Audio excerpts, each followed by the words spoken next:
I'm Callan Hobman. Here's a look at what we're following on this Monday. According to the Bakersfield Police Department, 2 people have been hurt in a shooting near Panorama Park. According to police, emergency crews were called to the area late Sunday night. They found 2 people with gunshot wounds, one with major injuries and the other minor.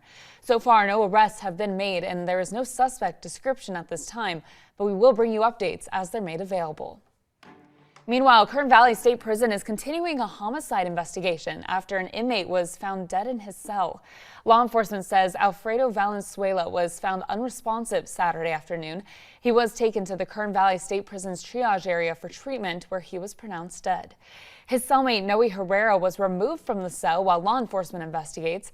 Valenzuela first arrived in 2010 to serve a life sentence for 2 counts of murder. Officials have not released the cause of his death.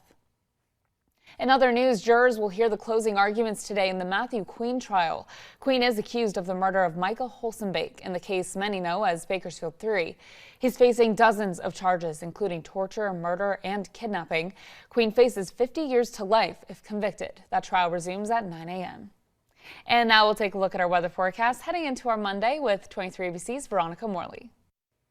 Hey, good morning. We have a heat wave coming our way this week. You can see we have a high of 84 today here in Bakersfield. We're going to see that high a little later, though. We're going to stick in those 70s for most of our midday morning hours. Tomorrow, 79, so a little bit cooler. Earlier in the morning, we'll get into those 50s, but by noon, you'll be in those 70s, sticking into those 70s throughout the rest of the day. Wednesday, that's when we're hitting that high of 93. We're sticking with those 90s heading into Thursday, 95, and then back in those 80s for Friday and Saturday, cooling off into those 70s for Sunday. Our Mount Communities Lake Isabella, 76 today and tomorrow, and then getting up into those 80s by Wednesday. Tehachapi and Fraser Park in the 60s today, hitting those 70s by Wednesday, and then cooling off back into those 60s heading into Saturday, reaching those 50s heading into the weekend. So a cool off headed our way. Looking forward to that slight cool off. That'll do it for this update. We'll bring you another one later today.